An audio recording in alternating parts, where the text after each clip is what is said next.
Hello everyone, this is your Prof Next Door at nandito tayo ngayon for another round of Prof Next Adventures.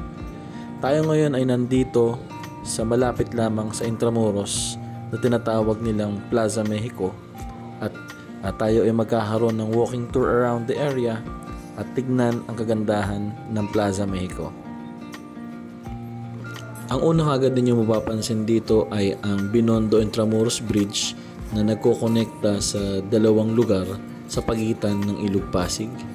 At syempre, isa sa magandang tanawin dito aside from the river is of course the sunset na tanaw natin from this area while looking over sa mga buildings at sa Ilog Pasig.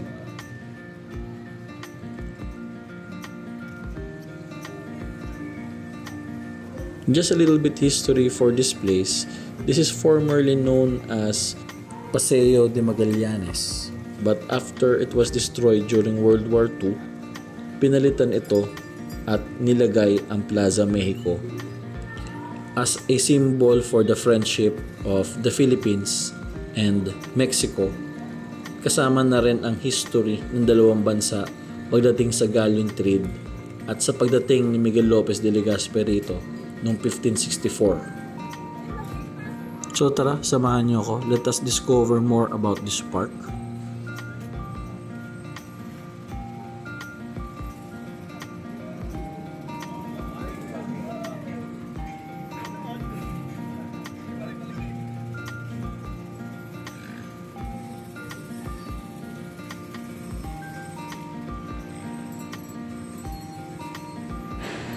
Kapag ka nagpunta kayo rito ay marami kayong pwedeng maupuan or mapagpahingahan dito. Kung iniisip niyo na mabaho dahil katabi yung Ilog Pasig, magkakamali kayo dahil maayos naman at malinis yung lugar at fresh pa rin yung hangin, which is a good sign kasi ibig sabihin nito, the rehabilitation works for Ilog Pasig is really working. So paano kayo makakapunta rito? Pwede kayo manggaling doon sa Bureau of Immigration. Pwede rin naman kayo maglakad from Intramuros at pwede rin ninyong tawirin yung Binondo Intramuros Bridge. This is not really the best park here sa Manila, pero if you're looking for something na tahimik, hindi crowded at makapag-relax kayo, I would really recommend this place.